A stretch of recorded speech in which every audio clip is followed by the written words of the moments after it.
If your iPhone is stuck on verifying update while you're updating to iOS 26, so in this video I will show you how you can fix this issue. First of all, just make sure that your iPhone is connected to a stable Wi-Fi network and avoid using mobile data while you're updating the software of your iPhone, as the mobile data is generally slower than Wi-Fi.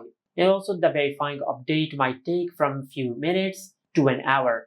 But if it has been a few hours and if your iPhone is still stuck in verifying update, now currently I don't have this issue on my iPhone, but if you're facing this issue, just perform a forced restart on your iPhone.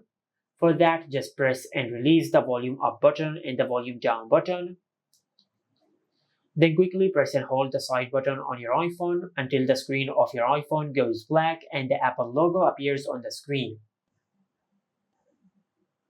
Once the Apple logo appears on the screen, just release the side button. And after you do that, you will fix the verifying update issue on your iPhone. Now just connect your iPhone to a stable Wi-Fi network, then go to settings and update the software again of your iPhone.